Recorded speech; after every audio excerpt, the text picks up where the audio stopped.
The search for the killer in the yogurt shop murders spanned 34 years, but in the end, it came down to a rapidly unfolding investigation over the past 4 months. Today, authorities are expected to take us inside that investigation that included new DNA testing, ballistics exams, old-fashioned police work, and a little bit of luck.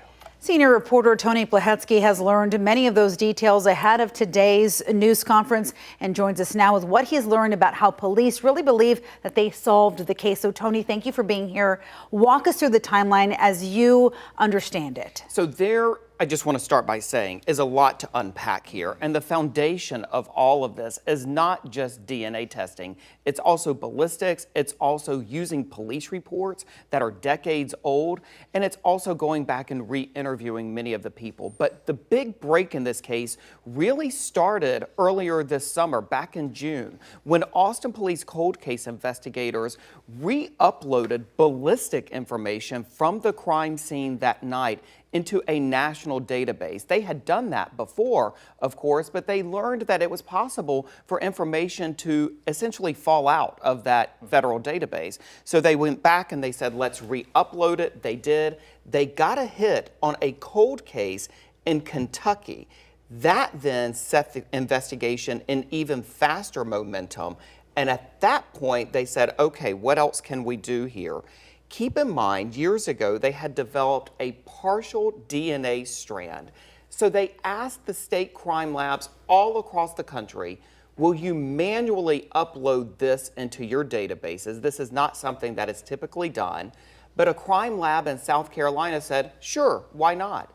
And so they did, and boom, that is when they first got the name Robert Eugene Brashears, or Brashears, some people pronounce it.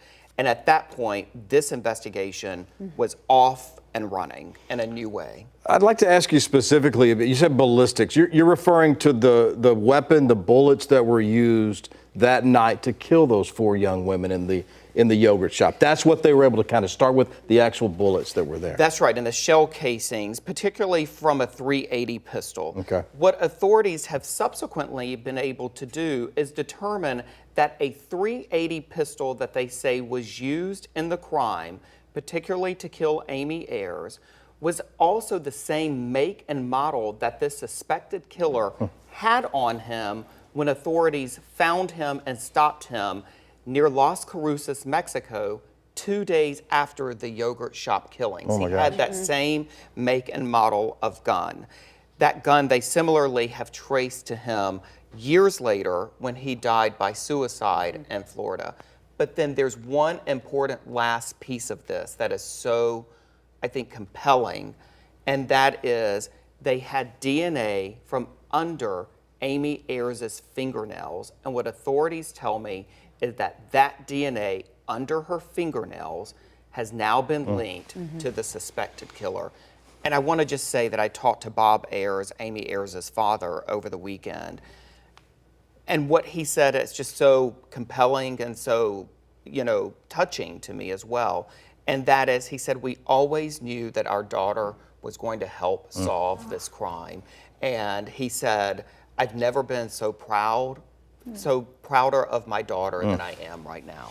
Oh, that's tough to hear, but it's very powerful. It is powerful. So when you're talking about, yes, ballistics exams, DNA testing, I think what a lot of people don't understand is that as the years progress, technology just gets even more, sharper. Things change. And so even with just genetic genealogy, we've done stories with the DNA Dope Project where you're basically using genealogy, but then also building out like a family tree so they can definitely make these connections. And that is how they initially linked the suspected killer, Brashears, to murders in Missouri and South Carolina. It was that genetic genealogy.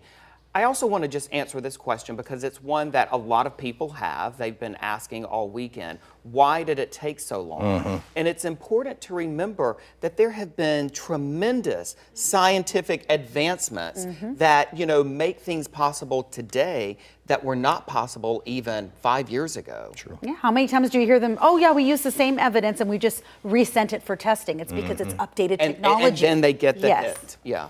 We've got many more questions. Can you stick around for our next next half hour?